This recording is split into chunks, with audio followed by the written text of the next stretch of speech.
Pues nada, lo que te comentaba. De alguna manera es un trabajo bastante incipiente el que creo que estamos planteando en el número de revisiones. O sea, cómo llevar al ámbito del pensamiento sobre y con las imágenes, pues digamos, los marcos teóricos, ¿no? Y el trabajo ya acumulado en ámbitos como la economía ecológica, la ecología política, las ecologías decoloniales, ¿no? Los ecofeminismos y demás. Y es esa la propuesta que lanzamos, que de alguna manera abre también como esa vía en el campo de la historia del arte y los estudios visuales. Entonces nos parecía que, claro, desde ese punto de vista, pues sería interesante a su vez también interpelar a una figura como tú desde lo que se ha avanzado también en las prácticas artísticas en este sentido, ¿no? Que es algo que muchas veces pues no está incorporado tampoco, ¿no? En las reflexiones que se producen desde esos ámbitos que queremos rescatar en el número. Y es desde esa pretensión pues que te hacemos estas sugerencias, ¿no? En la primera de las imágenes que yo había seleccionado, no sé si has podido echarle un vistazo, pero digamos que es como un referente histórico del giro que se habría producido en la historia del arte contemporáneo respecto a cómo enfocar estas relaciones entre arte y naturaleza, ¿no? O sea, digamos que en toda la tradición del arte contemporáneo, al menos desde el siglo XVIII y XIX, pues pesó más bien una sensibilidad un tanto escapista, ¿no? Por ejemplo, la composición romántica del paisaje, ¿no? De reconstitución de esos vínculos con la naturaleza que se habrían perdido con el industrialismo. Y lo que hace Smithson es darle la vuelta, es pensar más bien qué tipo de ecología visual podemos construir, no rehuyendo los efectos del industrialismo sobre la civilización, sino centrándonos en él, ¿no?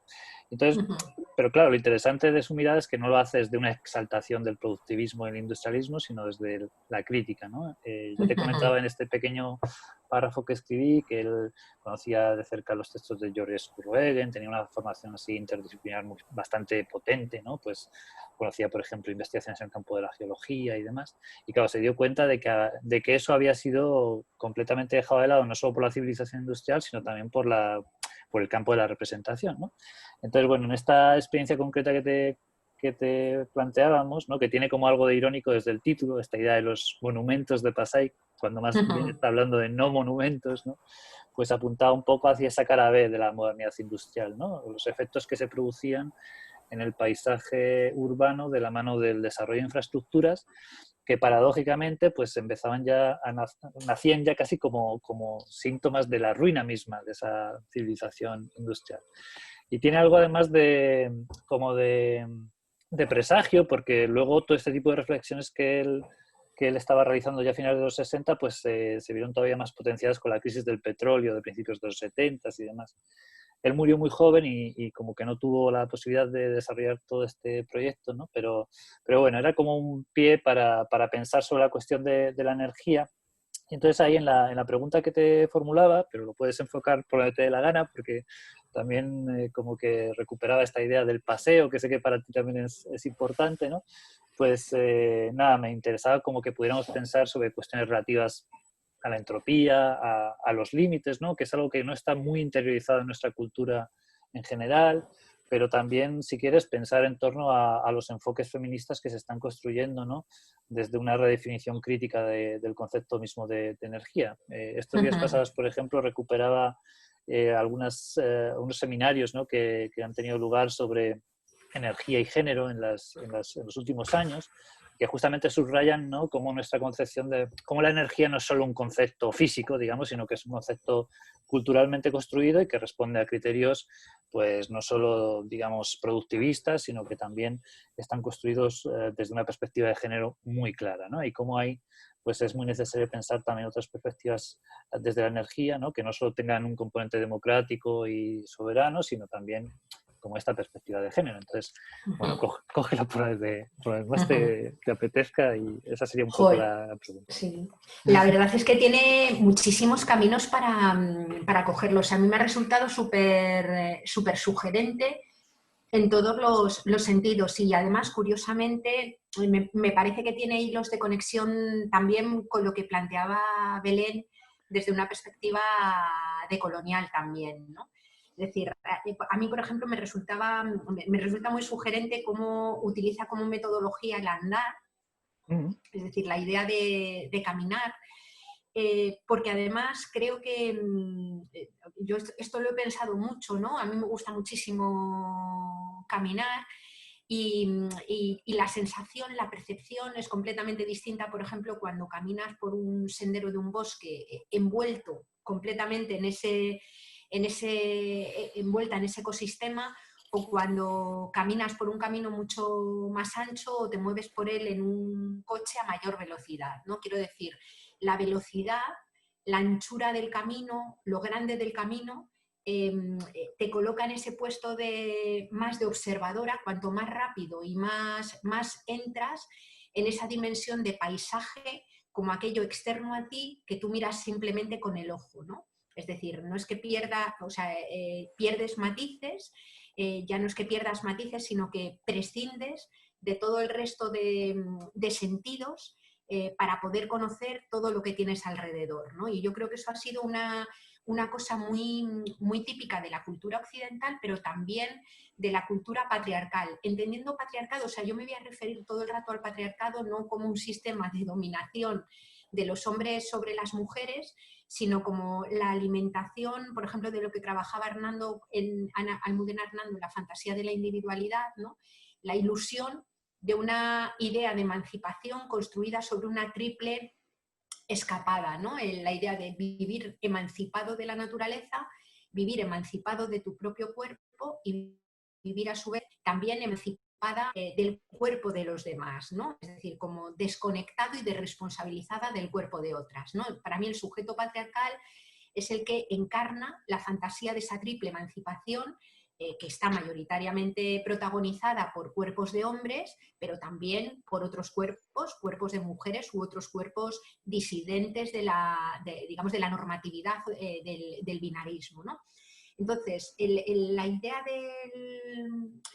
primero de la metodología del andar me resultaba como importante y sugerente, ¿no? Me recordaba también a un libro de Rebecca Solnit, que ahora mismo no recuerdo exactamente el título, luego os lo digo porque lo tengo por ahí en la librería, que hace también un recorrido pues, por muchas historias y muchas personas precisamente a partir del andar, ¿no? Yo qué sé, pues dentro de Frankenstein, por ejemplo, Mary Shelley y también Mary Wollstonecraft hicieron del paseo una parte fundamental. Incluso Jane Austen, en una buena parte de sus obras, las protagonistas femeninas caminan y caminan y caminan como una parte importante de la conexión, ¿no? Y luego, por otro lado, el tema del centrarse en el rollo del área industrial, ¿no? Y no en un espacio supuestamente natural, me parece también clave, ¿no? Me retrotraía mucho a Lorca, poeta en Nueva York, ¿no? Que yo creo que está también inmerso, digamos, dentro de esa mirada de mirar, no la naturaleza, ¿no? Pero la realidad desde dentro de la máquina, ¿no? Desde dentro de la lógica. Y me parece que es importante mirarlo así, porque cuando tú miras y haces una descripción, digamos, del paisaje desde el interior de ese espacio industrial, de lo que es, de lo que la persona vive, creo que estás forzando la ruptura de esa dicotomía entre la naturaleza y la cultura que forma parte, digamos, de las miradas ecofeministas y que desde mi punto de vista es clave, ¿no? Yo me acabo de leer un librito que me ha encantado, que se llama Naturaleza es nombre de mujer, que es de Abby Andrews, que es una chica súper jovencita, inglesa, que aquí en este caso, que es novela, lo que hace es novelar la historia de una chica que pretende, desde un planteamiento feminista liberal, occidental, pretende emular a Thoreau, a Chris McCandless, a todos los hombres de montaña, ¿no? Que Walt Whitman, que de alguna manera glosan la naturaleza escapándose de su propia cultura, ¿no? Y el desarrollo es muy, muy interesante porque lo que viene a plantear es cómo incluso desde un cierto conservacionismo lo que se ha hecho ha sido asentar esa ruptura entre naturaleza y cultura y denominar naturaleza a ese espacio naturalizado exterior a la persona, de un privilegio de género también, porque esos grandes naturalistas que han escrito sobre la naturaleza, inmersos en ella, abandonando la cultura occidental, han sido mayoritariamente hombres, que además pretendían relacionarse individualmente con ella, ¿no? Y creo que eso forma parte, pues, de la pintura del paisaje, de la cultura del paisaje, y yo la veo, por ejemplo, a mí que me encanta, me gusta mucho caminar, yo lo veo incluso en los sobrevalorados, por ejemplo, que están entre la gente que le gusta el senderismo y demás, lo sobrevalorado, por ejemplo, que está el pico, subir a un pico, que caminar por un bosque viéndolo pequeño, ¿no? Quiero decir, hay una forma de entender la naturaleza y la relación con la naturaleza en la cual mirarlo desde un punto elevado, mirarlo desde fuera, creo que encaja también con esa idea de un poco de dominio, es decir, que asienta la idea de cómo el ser humano se relaciona con la naturaleza desde la exterioridad, desde la superioridad y en el extremo, en las culturas capitalistas e industriales, y desde la instrumentalidad, ¿no?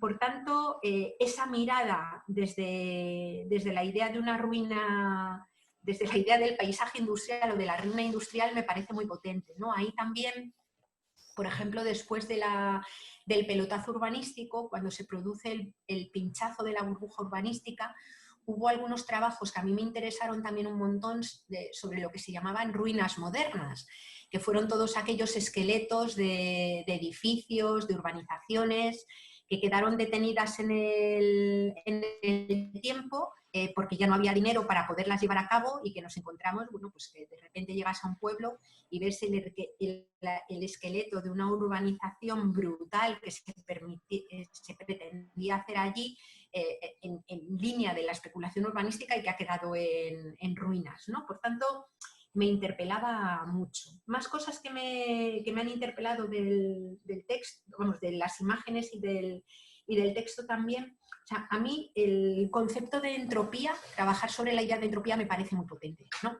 Y me parece muy potente porque creo, me estoy refiriendo a la cultura occidental, en una cultura tan absolutamente, digamos, antropocéntrica y analfabeta ecológicamente como es la cultura occidental, pues conceptos, por ejemplo, como el de entropía, conceptos como el de biodiversidad, conceptos como, pues yo qué sé, la realimentación positiva o negativa, la homeostasis, resultan conceptos absolutamente difíciles de entender, tremendamente difíciles de entender. Es decir, tenemos palabras para denominar el concepto, pero para poder aprenderlo necesitamos invertir muchísimas horas de estudio. Esto contrasta mucho, por ejemplo, con yo lo que he podido estudiar un poquito más, la lengua mapuche tiene palabras y tiene una forma de entender, tiene una forma de construir el lenguaje y la gramática en donde el sujeto a la vez expresa acción, es decir, es verbo, donde la palabra biodiversidad, en la propia formulación de la palabra, explica todo ese entramado de relaciones complejas, ¿no? Quiero decir que nuestra cultura se ha construido mucho, y creo que tiene que ver mucho con la organización de cultura patriarcal, sobre elementos, se ha despreciado o ha invisibilizado enormemente los vínculos, y esto nos hace tener enormes dificultades y tener que invertir mucho tiempo para entender esos vínculos en la naturaleza o esos procesos, ¿no? Igual que los vínculos, la idea de entropía lleva incorporada una idea que en nuestra cultura es muy difícil de asumir, que es la de irreversibilidad. Claro. Es decir, para nuestra cultura la irreversibilidad es algo bueno, tremendamente perturbador y que se destierra tremendamente de las cabezas, ¿no? Aquello que no puede ser reparado, aquello que cambia irreversiblemente, lo que no se puede arreglar, queda completamente desterrado, ¿no? Y por eso la idea, digamos que la ley de la entropía, incluso para las personas que han tenido formaciones de ciencias naturales, resulta tan difícil de entender y tan difícil de comprender, porque hay como una especie de negacionismo casi antropológico ante la flecha del tiempo, ante aquello que cambia irreversiblemente y no hay forma de que pueda volver atrás, ¿no? Es decir, toda la física newtoniana sigue pesando ahí de una forma tremenda, ¿no? Y lo irreversible cuesta que se entienda, ¿no? Y si nos vamos al terreno incluso de las relaciones, no lo utilizo en términos físicos, refiriéndome a la física, digamos, al estudio de las ciencias físicas, sino más bien en términos metafóricos, ¿no? Pero cuando estudiamos desde las miradas ecofeministas cómo se mantiene un grupo humano, cómo se sostiene la vida, que hay que sostener intencionalmente, claro, hay un flujo permanente para que la vida se sostenga, un flujo permanente que es un flujo energético, de trabajo. No es casual que la energía se mida en las mismas unidades físicas que el trabajo, ¿no? Hay un flujo permanente de energía que introducir para que la vida se sostenga. Y cuando ese flujo de energía, de trabajo, no se introduce, lo que se produce es un fenómeno de degradación en términos ecológicos, utilizo el término de degradación en términos ecológicos, en el sentido de que se produce una pérdida de complejidad, una pérdida de relaciones complejas que hacen que la vida no se pueda sostener, ¿no? O sea, hay un flujo de energía en forma de trabajo que permanentemente se insufla en las sociedades o en los grupos humanos y que te libra de la suciedad, de la enfermedad, del desabastecimiento, de la inseguridad, ¿no? Y ese flujo de trabajo no solo, pero ha sido introducido, realizado mayoritariamente por mujeres y también invisibilizado, ¿no? Entonces, creo que a mí siempre el concepto de entropía me ha parecido muy, muy potente para trabajar simbólicamente todo este tipo de cosas, ¿no? Igual que la pérdida de complejidad. Y luego me ha parecido también muy sugerente cuando él habla en el texto, cuando está hablando de su propia obra, Robert Smithson, cuando habla de la inmortalidad fallida, de cómo estas imágenes son una muestra clara de inmortalidad fallida, ¿no? Yo creo que la idea de la cultura patriarcal ha sido, en el sentido en el que comentaba antes, ha sido una cultura del escapismo permanente, ¿no? Del escapismo de la inmanencia, del escapismo de la muerte como final de la vida, porque no es posible comprender la muerte como parte de la vida desde una mirada estrictamente individual. Eso solamente lo puedes hacer solamente puedes comprender la muerte como parte de la vida desde un ciclo mucho más, digamos, integral, desde sentirte parte de algo que es más grande y en donde estás metida, ¿no?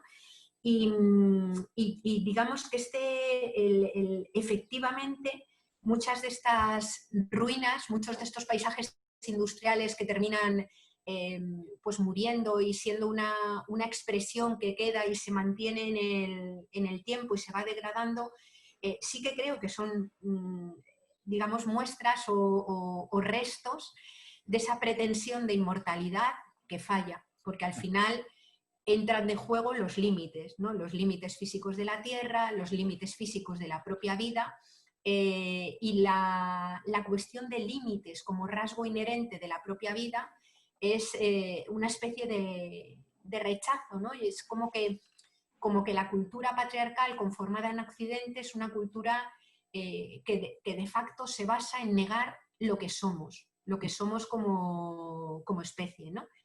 Por tanto, me parecía súper potente la reflexión, ¿no?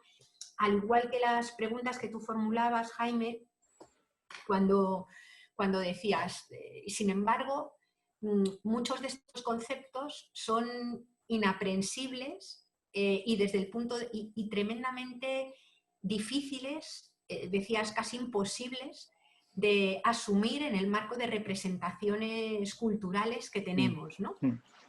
De nuevo se me iba a la cabeza, no tengo una gran formación en ello, ¿no? Pero sí que he leído bastante sobre, bueno, me interesan mucho los lenguajes, ¿no? Y cómo se representa, digamos, la astronomía o el el mundo en otros marcos culturales, en pueblos originarios, y claro, ellos sí que pueden aprender esos términos y tienen herramientas para representarlas, pero claro, desde un marco lingüístico radicalmente distinto. Y cuando digo lingüístico, digo incluso en la propia forma de configurar el pensamiento plasmado, digamos, en una determinada forma de entender el lenguaje, ¿no? Donde la conceptualización del tiempo, donde la idea de lo cíclico, donde incluso la propia estructura gramatical es totalmente distinta, ¿no? Claro.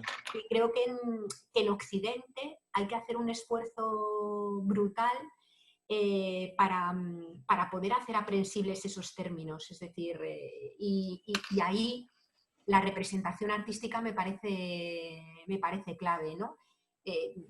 Desde luego desde la literatura, desde la representación, digamos, yo tengo una cultura más de lectura y más visual. Ahora estoy intentando aprender en el sentido del libro este de Marta Tafalla. No sé si conocéis el libro este de Ecoanimal. Sí.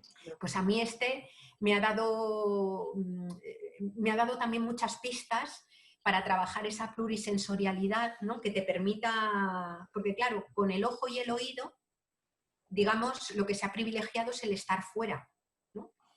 Sin embargo, desarrollando también otro tipo de sentidos, puedes desarrollar esa idea del estar dentro, como lo que os decía del senderito pequeño, en contraste con la carretera desde la que vemos un paisaje grandioso, pero desde fuera, ¿no? Bueno, estas cosas así me sugerían, ¿no? Bueno, lo que maneja el mismo Georgescu Ruegen y, por ejemplo, un ecólogo como Ramón Margalef, que yo creo que esto también lo trabaja muy bien, de que lo que se ha llamado desarrollo, en realidad ese avance lineal en el tiempo industrial, en realidad ha sido una tremenda pérdida de complejidad natural, ¿no? Es decir, que y eso lo hemos llamado desarrollo. Incluso a veces, fíjate, en algunos términos, en algunos libros de ecología, cuando se habla, por ejemplo, de un gran incendio en un bosque complejo, o cuando se habla del deterioro de un ecosistema complejo, se le llama rejuvenecimiento, que es un término tremendamente positivo, ¿no? Es decir, porque es una vuelta en la sucesión, digamos, de la historia del ecosistema. En las primeras etapas hay una enorme productividad en términos de generación de biomasa y se avanza a una pérdida de productividad y un aumento de complejidad, ¿no? Que es cuando el ecosistema es mucho más estable y más seguro. Cuando se produce el deterioro brusco de un ecosistema, tú vuelves a forzar una etapa de productividad, pero pierdes complejidad y seguridad. Y yo creo que eso sucede también en el marco de la sociedad industrial de una forma grande, ¿no? Que en realidad mucho de lo que se llama desarrollo es un proceso de regresión no lineal, porque los ecosistemas son irreversibles, sino de regresión hacia otro punto, desde donde se empieza a evolucionar de una forma distinta que puede ser mucho menos favorable para nuestra especie, ¿no? Y bueno, un poco estas cosas me había sugerido, no sé si me enrolla mucho. No, lo que pasa es que has dicho tantas cosas que sería como para tirar de muchos hilos, ¿no? Igual nos podemos saltar también un poco el guión, porque ya has enlazado también con cuestiones que te planteaba a propósito de este otro proyecto, ¿no? Que tiene que ver con algo que, en fin, que es un debate como muy instalado ahora mismo, no solo en el campo de la historia del arte, sino en el general de la estética y la cultura visual, ¿no? ¿Cómo hacemos visible, cómo hacemos sensible, cómo podemos pensar a través de las imágenes, tener efectos directos sobre la corporalidad y la agencia para que la gente, digamos, se movilice contra algo que de repente puede resultar como muy inaprensible, como pueda ser el calentamiento global, ¿no? Y en ese sentido es que te subrayaba el hecho de que muchas veces sentimos como esa escala inaprensible, ¿no? de la crisis ecológica, y que solo se nos hace presente pues de repente en épocas como esta en forma de las olas de calor y demás, ¿no? Lo cual no quita para que justamente las prácticas artísticas y culturales creo que deben jugar un rol fundamental, no solo, digamos, para hacernos conscientes de la dimensión de la crisis ecológica o ecosocial, sino también para plantear nuevas agencias, nuevas formas del deseo que nos permitan avanzar hacia una transición de justicia ecosocial, ¿no?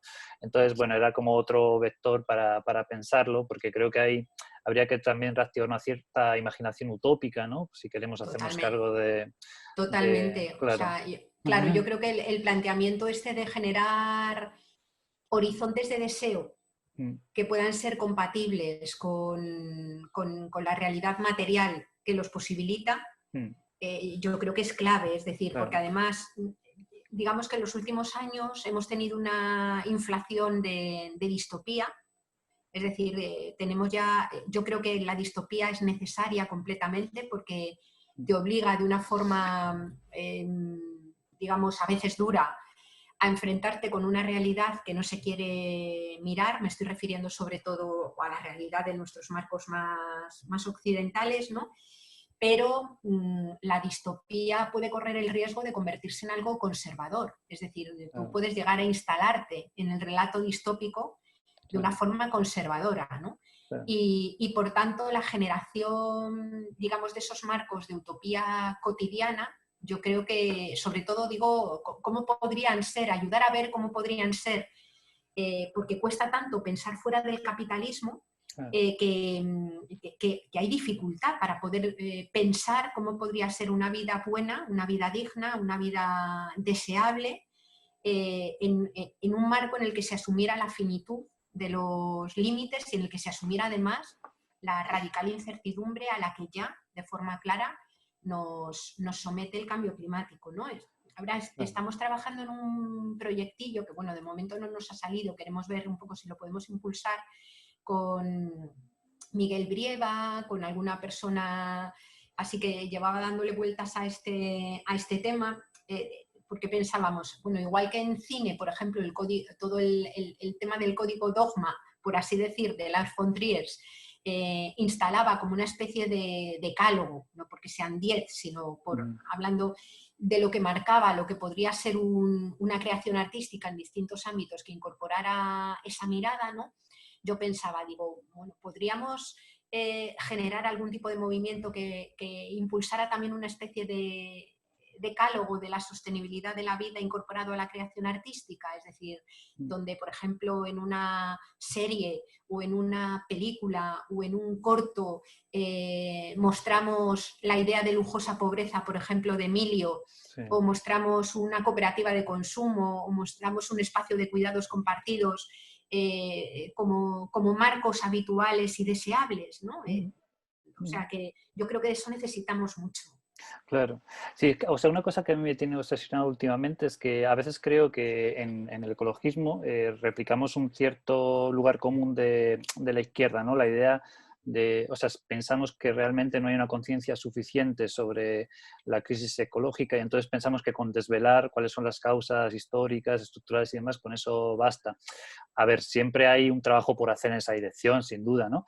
Pero lo que más me impacta últimamente es tener la sensación de que en verdad esas distopías han tenido sus efectos y que hay una cierta conciencia social respecto al hecho de que estamos, digamos, en una situación histórica sumamente grave desde una perspectiva ecosocial, ¿no? Porque está instalado en las series de televisión, o sea, en los imaginarios comunes. El otro día, por ejemplo, estuve viendo esta serie, no sé si la habéis visto, Years and Years, que es como ¿no? Una distopía hacia el futuro de lo que sería, bueno, la crisis del Brexit y demás. Y, digamos, ahí se habla con mucha claridad en fin, de los ecocidios y genocidios que pueden esperarnos en un futuro más o menos inminente, ¿no? Pero, sin embargo, creo que incluso ante ese tipo de productos culturales o ante las noticias que llegan sobre el deshielo del Ártico, pues seguimos manteniendo una posición de espectadores, ¿no? Y frente a esa posición de espectadores creo que es muy necesario que nos activemos desde otro lugar, ¿no? Y ahí sí que creo que la imaginación puede jugar un papel muy importante, ¿no? Porque a veces no es tanto no ser conscientes de lo que sucede, sino no encontrar los medios para revertir la situación que vivimos, ¿no? Y ahí también la imaginación creo que tiene que cumplir un rol muy, muy importante, ¿no? Sí, Entonces, yo creo, fíjate, que hay una parte, o sea, yo coincido con lo que estás planteando, pero creo que hay un salto, es decir, vamos, yo un poco por el trabajo que hago y los sitios donde llego y demás, es verdad que ya va estando asentada esa idea y ha ido calando más que lo del propio movimiento ecologista hemos podido tener en la cabeza, es decir, que mucho del trabajo que se ha venido haciendo durante muchos años y que no hemos valorado suficientemente, digamos, lo que se ha conseguido, yo creo que es así. Yo creo que hay un salto, no sé si voy a ser capaz de explicarlo, sin embargo, hay un salto importante ahora entre la concepción o la percepción, digamos, de esa crisis ecológica y digamos, vivirlo antropológicamente como algo que condiciona nuestras vidas y nuestra existencia. O sea, quiero decir, podemos tener la idea de que condiciona la economía, podemos tener la idea de que influye en los procesos migratorios o las migraciones forzosas, pero hay una especie como de pecado original en nuestra cultura, que es esa falta de percepción, que no es percepción solamente sabida, sino también sentida. Total. De formar parte de la naturaleza y formar parte de una red común que nos sostiene, que es ese marco de fantasía de la individualidad de quienes la viven y quienes la desean, que no permite que se conecte bien lo que ya sabemos con la necesidad de establecer cambios para la propia supervivencia. No sé si soy capaz de explicarme bien. Sí. O sea, yo creo que hay inercias que son muy fuertes, que tienen que ver con los comportamientos y los imaginarios asumidos, ¿no? Y eso es complicado. Pero claro, yo quería decir sobre eso que, fijaros, la distopía, como decías, que era necesaria, pero creo que si la planteamos desde la mirada occidental, desde nuestros cuerpos, claro. Porque claro, esto si lo planteas en un contexto como es la región latinoamericana, realmente es que no es un futuro distópico. Ellos viven desde hace mucho tiempo en un presente distópico, en sus propios territorios, que influyen en sus formas de vida, etcétera, etcétera, etcétera. Entonces sí que me he dado cuenta, fíjate la diferencia, que aquí como la estética distópica, que en un momento puede ser necesaria, allí la dejan absolutamente de lado. Cuando he trabajado, por ejemplo, que trabajé en la tesis sobre las masaguas, el pueblo masagua y el ejército zapatista de mujeres masaguas en defensa del agua, todas sus acciones, podríamos decir, performance callejeras, de sus desfiles, de sus plantones, con sus rifles de madera, exactamente, pues así, sobre todo con sus trajes, como podríamos decir, que se ponían de galas, de sus capas superpuestas de colores, fue una estrategia que ellas vieron que era mucho más eficaz que mostrar lo que les estaba sucediendo en sus territorios, con las inundaciones, con la falta de agua, con todo el despojo de sus tierras, etcétera, etcétera. Es decir, que ese futuro distópico que nosotros nos puede servir en un momento dado, esa estética distópica, ellas, en este contexto, ¿no?, de Latinoamérica o en estos contextos del sur, no les sirve para llamar la atención. Absolutamente. Para hacer este cambio, o sea, proponen como unas alternativas a este régimen de sentido, pero completamente distintas, como más propositivas, ¿no? Absolutamente. Y aparte de ello, yo lo entiendo además, o sea, yo algunas veces, me acuerdo de una reunión en donde había una mujer mapuche, de la parte del pueblo mapuche que está en territorio de Chile, y bueno, en una reunión en la que se estaba hablando de internacional, en la que se hablaban de problemáticas de todo tipo, se hablaba de los colapsos, de no sé qué, de no sé cuántos, y ella en un momento determinado toma la palabra y dice, miren, yo es que vivo en un territorio que colapsó hace más de 500 años, dice, y aquí seguimos con el tema, ¿no? Qué buena respuesta. Claro, es que es así. O sea, quiero decir que, por ejemplo, hay una visión de, o sea, yo pertenezco al ecologismo social y, digamos, en una dimensión de las que se suelen considerar tremendamente radicales, ¿no? Pero hay también una mirada patriarcal sobre el colapso. Hay una mirada absolutamente patriarcal. Y eurocéntrica. Claro, o sea, racista y patriarcal, ¿no? que es cuando tú estás trabajando con un grupo y de repente alguien levanta la mano, o algunos compañeros, sobre todo compañeros que trabajan más los temas de colapso, dicen, no llegamos a tiempo, o alguien dice, pero ¿cuánto tiempo nos queda? Y a mí siempre el planteamiento es, pero ¿cuánto tiempo para qué? Ya hay vidas colapsadas. Claro. O sea, quiero decir, el colapso se vuelve a vivir también como algo desgajado de la propia naturaleza, como si fuera un fenómeno, una especie de botón que aprietas, y lo que se llama en realidad colapso es a la llegada de los efectos de un modelo totalmente destructor y generador de guerra contra la vida sobre los lugares de privilegio, ¿no? Entonces, en ese sentido, y lo que decía Belén me resonaba mucho. Mira, claro, yo llevo un montón de tiempo leyendo, trabajando sobre realidades que son terribles, que son absolutamente brutales, ¿no? Y cuando yo me pongo a intentar tener un rato así de estos que dices, bueno, escojo qué película veo o escojo qué actividad hago, y me proponen, a mí me lleva pasando desde hace tiempo, y me proponen de repente ver un documental o una peli completamente distópica, tengo un rechazo tremendo a verla, ¿no? Y me dicen, es que ya solamente quieres ver cosas bonitas. Digo, no es que quiera ver cosas bonitas, es que mi día a día estoy metida hasta aquí en mirar todo esto. Soy totalmente consciente de ello y necesito también alimentarme de cosas hermosas, de propuestas de futuro. Por eso me parece que las miradas ecofeministas, luego entramos un poco a lo que sugería Belén en cuanto a la terminología, ¿no?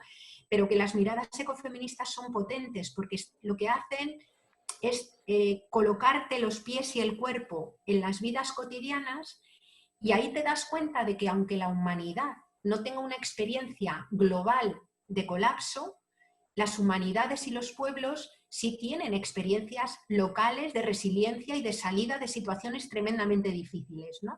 Y yo noto que yo misma cojo fuerza ahí. Entonces, ¿cómo no van a coger fuerza ahí pueblos que están metidos en una situación distópica desde hace décadas, ¿no? Y lo ves incluso en la periferia de nuestras ciudades, cómo construye la simbología, por ejemplo, la PA, la plataforma de afectados por los desahucios. Yo recuerdo perfectamente de una campaña que hicieron unas mujeres colombianas que a mí me flipó en una zona paramilitarizada muy dura, que se llamaba Hagámosle el amor al miedo, y cómo jugaban con la idea del miedo para convertirlo en otra cosa distinta, ¿no? O sea, que yo creo que son mecanismos, no diría defensivos, ni los llamaría en modo alguno escapistas, son mecanismos de pura supervivencia y de generación de vida significativa, incluso en situaciones terribles, ¿no? Pues si queréis pasamos a la parte de Belén. Sí. Vale. Venga. Bueno, como viste en el call, nos planteamos también la importancia de tener un enfoque descolonial, ¿no? Pero fundamentalmente plantearnos, como te decía en las preguntas, cómo la colonialidad no solo actúa hacia afuera, puertas afuera, ¿no? Sino también casa adentro. Y entonces pensarlo de otra manera, es decir, trabajar desde fuera como algo que le pasa a los demás, nos parecía que ya era un error de partida, ¿no?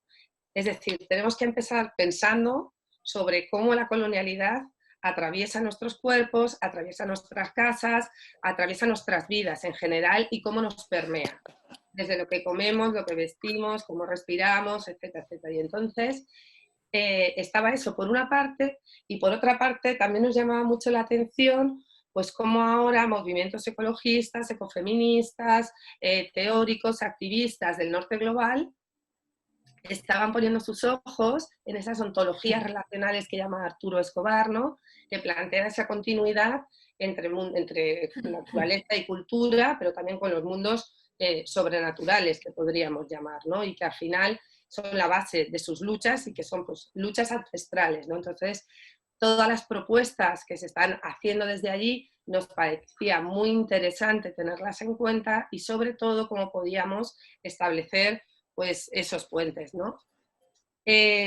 la primera palabra, o sea, la primera pregunta que te hacía es sobre ese protagonismo que tan creciente que están teniendo las mujeres en el avance, la lucha contra el avance del extractivismo en el sur global, si es algo que consideras que es novedoso, o por otra parte son los medios de comunicación y también muchísima gente dentro de la academia que le ha dado por investigar sobre esto, ¿no? Uh-huh. A ver, yo creo que no es novedosa la participación. Vamos, y cuando digo creo, digo un poco por los intercambios que he tenido con mujeres y con colectivos un poco de personas, sobre todo en América Latina, que es donde yo más contacto he tenido, ¿no? Yo creo que no es una cuestión novedosa la participación de las mujeres en los movimientos sociales en América Latina, en modo alguno. Es decir, que tú tiras para atrás y lees un poco los relatos, incluso en otros momentos de la historia, las mujeres han tenido un papel protagonista fuerte en esos movimientos, ¿no? A mí me gustó mucho, me gusta bastante el análisis que hacen o el trabajo que hacen el colectivo, igual las conoces, ¿no? De miradas críticas del territorio desde una perspectiva feminista, que bueno, están asentadas en varios países, pero funcionan fundamentalmente en Ecuador, ¿no? En donde ellas hablan, lo que cuentan es que lo que se ha venido viviendo es que la estrategia neoextractivista, el nuevo repunte extractivista que se está produciendo, lo que hace es reactualizar y resignificar, digamos, la opresión patriarcal, ¿no? Como la llegada de las grandes empresas extractivistas transnacionales, presididas por la lógica de lo que dice Amaya Pérez Orozco, del modelo del hombre BBVA, H, porque también es heteropatriarcal, ¿no?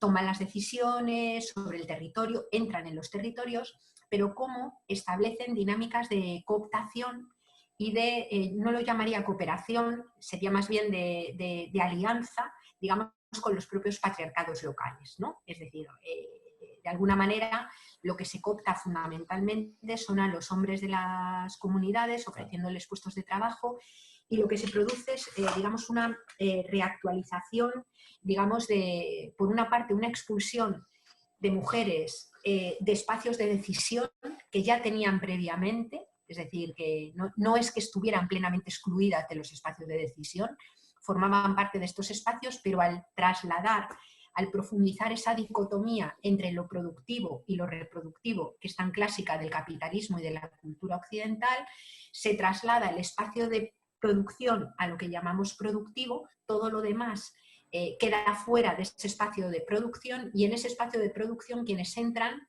son los sujetos blancos, que de alguna manera son dueños o promocionan o lideran esa dinámica neoextractivista, y ahí entran o son cooptados muchos hombres, mayoritariamente hombres de las comunidades, ¿no? Y ellas lo que plantean es que eso termina generando, digamos, una ruptura de los ciclos de reproducción de la vida, así en general. Hablo de la reproducción social en su conjunto, la que integra lo productivo y lo reproductivo previo, ¿no? Y tienen una importancia grande tanto en la dimensión económica, reformulando de forma clara el espacio de lo que se denomina trabajo, de lo que hay que hacer para sostener la vida, que empieza a estar en el ámbito cultural. Reformula también el propio espacio, se produce una masculinización fuerte del espacio de decisión, y luego tiene una dimensión corporal fuerte, ¿no? Donde el territorio y el cuerpo de las mujeres termina siendo un espacio de conquista y de dominación. Y ellas lo que vienen a comentar es que estas dinámicas han forzado, digamos, un mayor protagonismo, una mayor visibilización. Estoy hablando todavía de la visibilización en el propio territorio, ¿no? De las organizaciones de mujeres, ¿no? Por otro lado, yo creo que en Occidente hay también en determinados ámbitos, desde luego el del ecologismo, pero muchos otros ámbitos, una profunda crisis de sentido en el tema de buscar de forma permanente. El 15M lo iniciaba, pero también otros movimientos sociales, de buscar, digamos, una explicación, un sentido a mucho de lo que estamos viviendo, que en muchos casos no se sabe por dónde viene, ¿no? Y creo que ahí la mirada a las resistencias que vienen desde otros pueblos. Hablamos, yo lo que tengo más próximo por cuestiones de lenguaje obviamente es América Latina, a pesar de las diferentes gramáticas que utilizamos y diferentes formas de usar incluso el aparente mismo idioma, ¿no? Pero, por ejemplo, en África la riqueza es brutal. O sea, los imaginarios, digamos, africanos y los movimientos también de mujeres y comunidades africanas son tremendas, ¿no? Colectivos, por ejemplo, ahora mismo como Afroféminas, dentro de nuestro propio territorio, formado por mujeres afrodescendientes, que tienen un rechazo y una resistencia contra la dinámica racista del propio movimiento feminista muy visceral y muy fuerte, a mí me están aportando mucho, ¿no? Lo que quiero decir es que, por resumir, que no creo que los movimientos de mujeres sean nuevos. Creo que en este momento sí que la dinámica extractivista adquiere una nueva especificidad, además con todas esas arquitecturas de la impunidad que conforman los tratados de libre comercio, la militarización, digamos, la mercantilización incluso de la propia seguridad, que hace que surjan estos movimientos de mujeres allí mismo con más fuerza y confrontando de una manera más clara. Y luego desde aquí, digamos, se mira para allá. ¿Y qué es lo que pasa? Que aquí estamos totalmente penetrados por la lógica colonial. Y lo que sucede es que incluso en espacios de academia se le hurta la voz a las propias mujeres de allí que están protagonizando esos procesos y se resignifican, se construyen y se teorizan con las propias lógicas occidentales que tenemos aquí, ¿no? Yo creo que fruto de esa mirada también del colonialismo, en este caso epistemológico, surgen estas clasificaciones duales entre las miradas que se llaman esencialistas y las miradas que se llaman constructivistas, ¿no? Cuando la espiritualidad o la interpretación que hacen mujeres de un pueblo originario, mujeres campesinas en el ámbito de América Latina, es tan constructivista, claro, digamos, desde otra mirada distinta como la nuestra propia. Aquí hay una espiritualidad. También el capitalismo ha generado una cierta espiritualidad, tiene una dimensión religiosa, ha generado aspectos que son sagrados, pero que en el marco epistemológico de la cultura occidental son racionales, objetivos, y son, o sea, yo una cosa que he aprendido a lo largo de los años es que cada vez que calificamos a un movimiento social fuera de nuestros territorios como esencialista, hay que interpelarse sobre el racismo y la colonialidad que hay detrás de ese calificativo, ¿no? Totalmente. Por tanto, creo que esa mirada hay que revisarla, ¿no? Yo, las perspectivas, me gusta mucho cómo lo planteas, Belén, porque yo creo que la perspectiva decolonial no solamente nos sirve efectivamente para analizar un sistema de dominio norte global, sur global, o incluso un sistema de dominio desde la perspectiva crítica de la filosofía de la ciencia, de dominio epistemológico, sino que sobre todo, y a mí esto desde mi dimensión más personal, me ha servido para trabajar ese propio colonialismo interior, ¿no?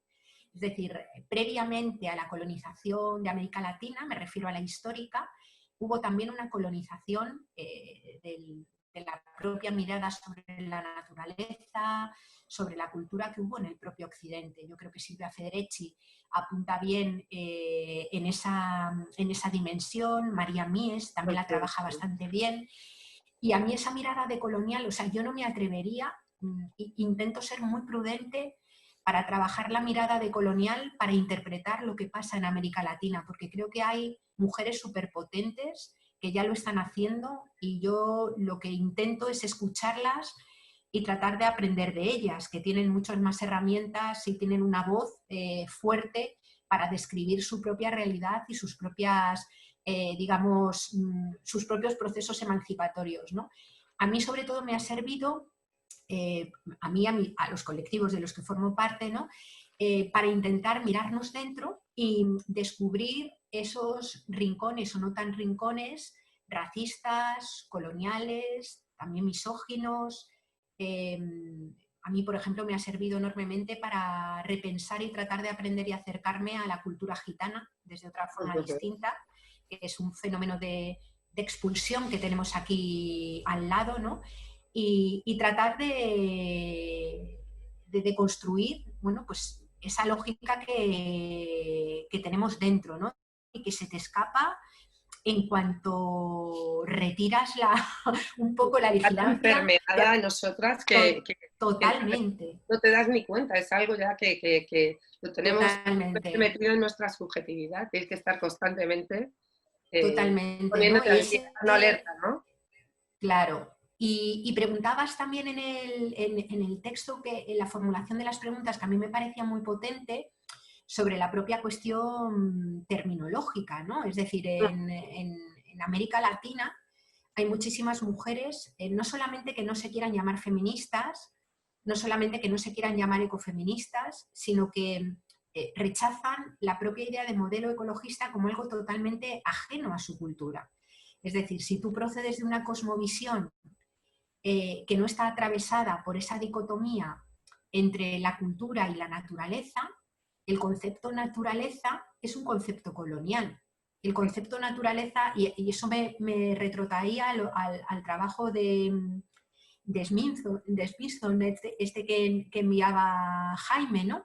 Es decir, el concepto naturaleza como lo salvaje, como ese reducto separado de la cultura, es un concepto tremendamente occidental y no opera ni es razonable, y nos hemos encontrado con otros colectivos de mujeres que hablan más de feminismos territoriales, de feminismos comunitarios, o ni siquiera de feminismos, ¿no? Y ni siquiera de feminismo, sí. Claro, pero que apelan, digamos, a procesos emancipadores propios, ¿no?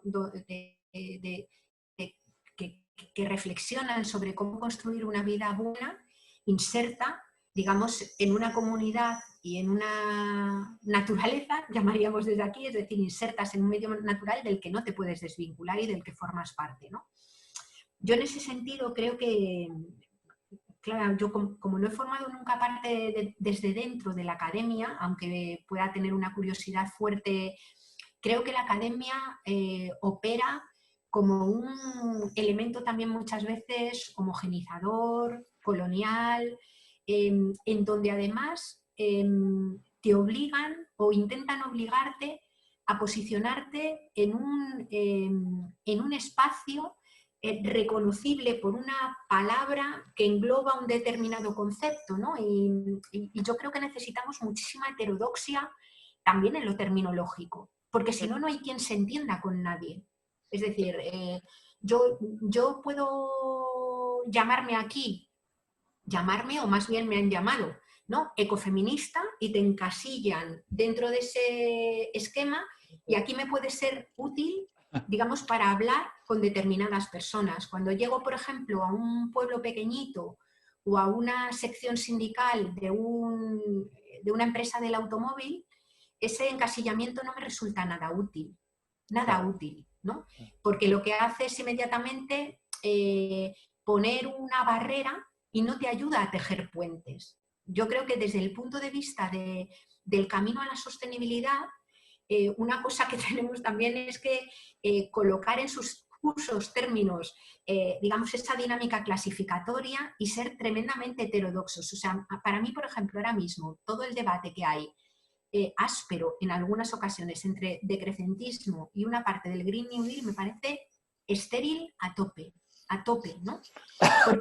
Porque sin embargo, cuando intentas aterrizar en la tierra y en los cuerpos a lo que te refieres, es mucho más fácil tender puentes. Es decir, yo cuando quiero pensar en cómo como activista quiero defender un bosque o un determinado territorio, al final ves que el conjunto de prácticas culturales con distintos marcos de representación, pero recurren muchas veces a las mismas acciones de resistencia. Te abrazas al árbol, te metes ahí, y esto lo han hecho desde las mujeres de los bosques de Agarwal hasta las mujeres de América Latina, hasta casi la baronesa Thyssen cuando se agarró a los árboles del Paseo de Recoletos, ¿no? Lo que quiero decir es que O sea, como que a veces lo académico constituye o termina generando trincheras desde las que es muy difícil poder entenderse, ¿no?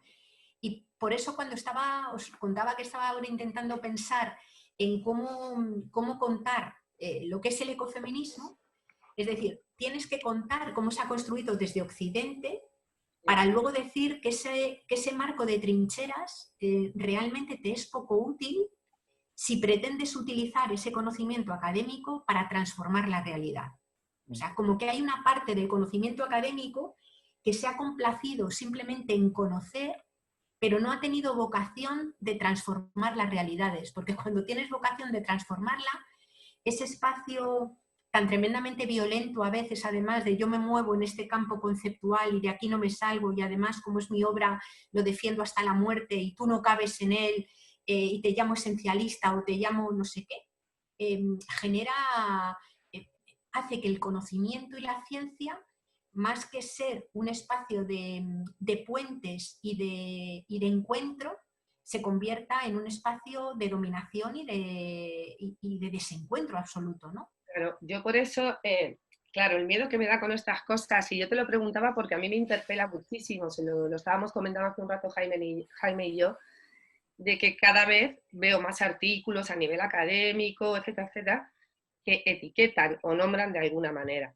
No me parece mal que se utilice el concepto, siempre y cuando se sea honesta y se explique que es tu propia interpretación. Absolutamente. Decir, y eso es lo que me chirría y me enfada un poco.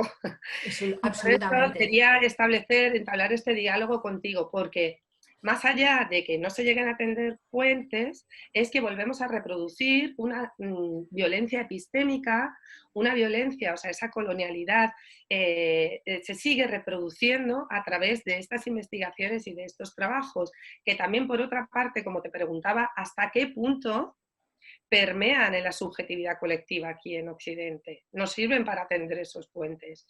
Entonces, lo que más me preocupa es si solamente etiquetamos y empezamos a hablar, no, es que ahora las mujeres rurales, campesinas, indígenas, son ecofeministas, lo que están haciendo son luchas de larga data, con unos horizontes de lucha que evidentemente son muy distintos a los que tenemos aquí, y lo que nos tenemos que plantear es qué intercambios podemos hacer con esos horizontes de lucha que evidentemente son distintos, ¿no?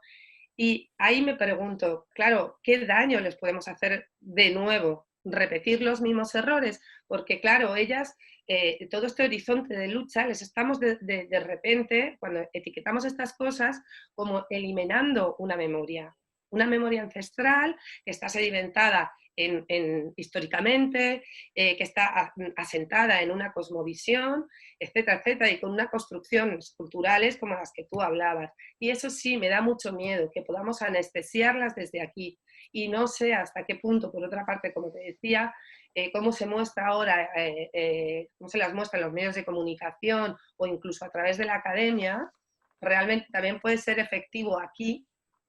Y realmente dices, sí, está permeando la subjetividad colectiva en Occidente y para generar esos puentes, creo que no está siendo nada bueno. Sí, a ver, yo ahí y voy más un poco al propio, o sea, intento pensar un poco en el propio proceso personal que he seguido yo desde que empecé con todo esto, ¿no? Yo venía más bien de los movimientos antirracistas desde los 14 años y luego del movimiento sindical y con sensibilidad ecologista, y me fui incorporando a todo esto más tarde, casi por pura necesidad, ¿no? Por ir mirando lo que había alrededor, y eran como que eran elementos como huecos que te iban faltando para comprender un marco más global de relaciones, ¿no? Y yo, por ejemplo, lo que me he ido encontrando es cada vez menos legitimada, bueno, en realidad nunca me encontré mucho, ¿no? Pero cada vez menos legitimada para hablar en nombre de nadie.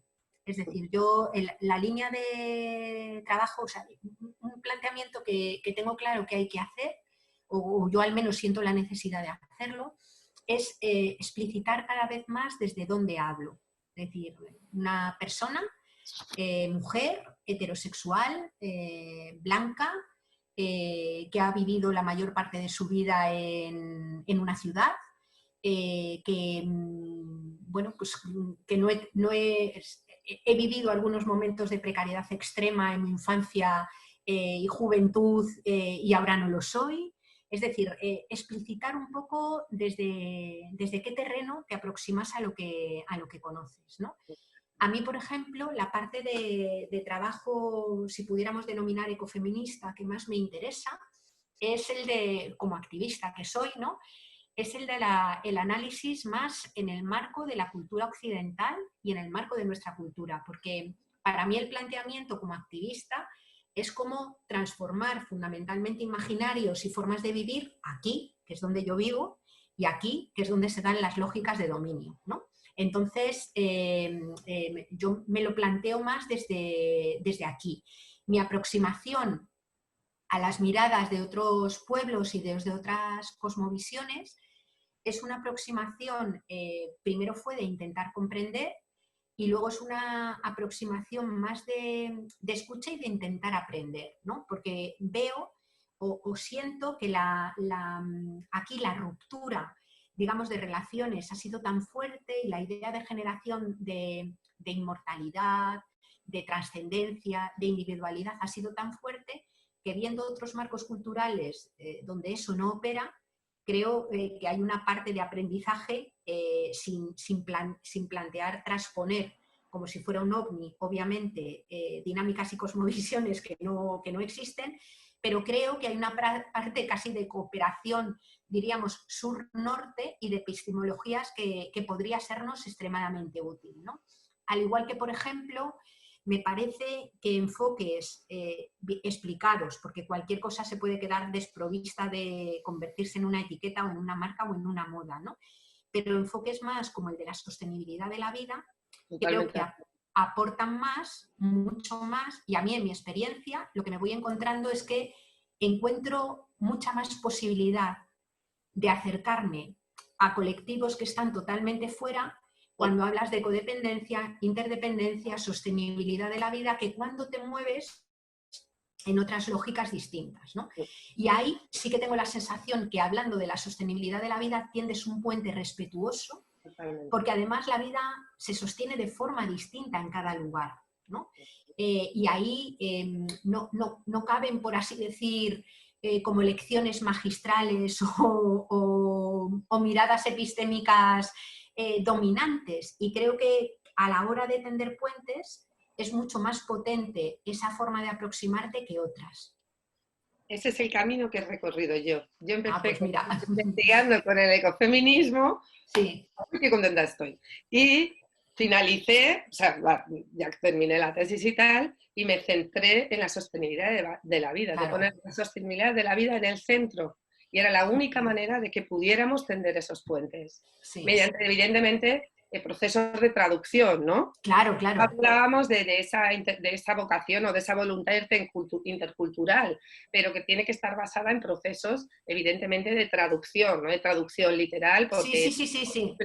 ¿no? Pero creo que sí, el diseño de esos puentes, estoy totalmente de acuerdo. Claro, esa parte de traducción de la que habla tanto Boaventura de Sousa Santos, por ejemplo, exactamente. que yo creo que son fenómenos donde hay muchos conceptos que es necesario traducir. Por eso a mí, por ejemplo, me parece que en algunos casos el debate, por ejemplo, de crecimiento Green New Deal adolece, digamos, más allá luego de lo que es la oportunidad política, de llevarlo a una campaña electoral o lo que fuera, ¿no? Pero que yo el otro día tuve un encuentro con Héctor Tejero, ¿no?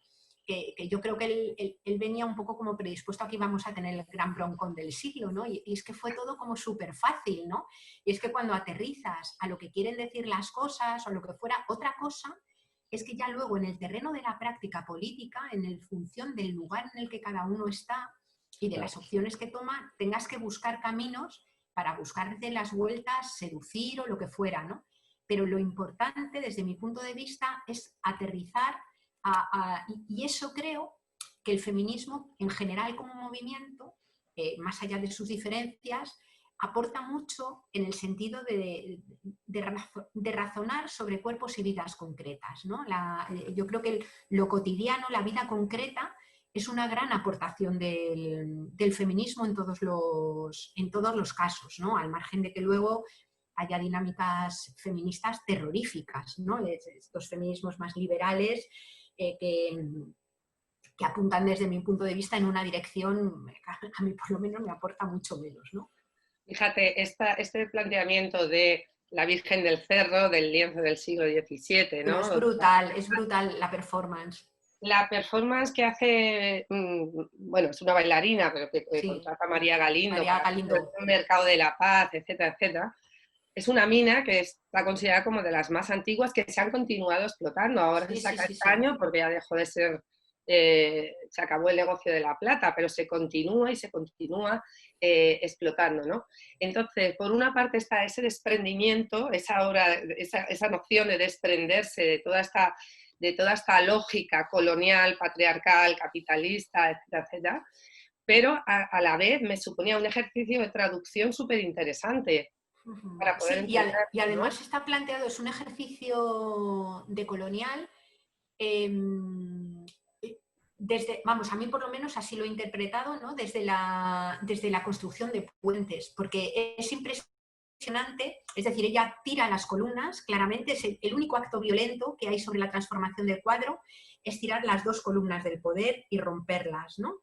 Pero es el tema de desterrar la corona y bajarla a la gente, es decir, es como yo lo interpretaba un poco como los temas de jugar con la corona, la redistribución del poder, pero incluso es brutal cómo desviste a Dios y a Cristo, desviste y ofrece figuras femeninas a los ángeles con cuerpos de mujeres, ¿no? Le quita el oro a la paloma del Espíritu Santo y sube arriba el sol y la luna, ¿no? Las deidades. Es decir, que no es un le doy la vuelta a la tortilla y coloco en el poder lo que antes estaba abajo, ¿no? Sino un diálogo en cómo, igual que las otras, me gustaba un montón, por ejemplo, las otras imágenes que has mandado de la otra artista, ¿no? Sí. Claro, el tema también, ayer precisamente estaba trabajando sobre un poco la idea tan absolutamente jerárquica y patriarcal que hay dentro de la ecología cuando tú construyes lo que son las pirámides tróficas, es decir, la imagen de la cadena trófica con el ser humano arriba como omnívoro, desaparecen directamente los descomponedores. En todo caso, aparecen unas flechas que vuelven a llevar al suelo la materia orgánica desmineralizada, ¿no? Y sin embargo, por ejemplo, en las imágenes que tú mandabas, esa tierra, o sea, en círculo, completamente rodeada en círculo, yo según lo estaba viendo, como tenía esto reciente de ayer, digo, claro, ¿podría dibujarse una pirámide trófica de forma circular y cíclica? Mucho más, de una forma mucho más científica y más comprensible. Es decir, digo que los marcos de representación, incluso dentro de la propia biología, para explicar una cosa que está inherentemente interconectada y es cíclica, no recurren a la circularidad, sino que se recurre a la pirámide, a la jerarquía, ¿no?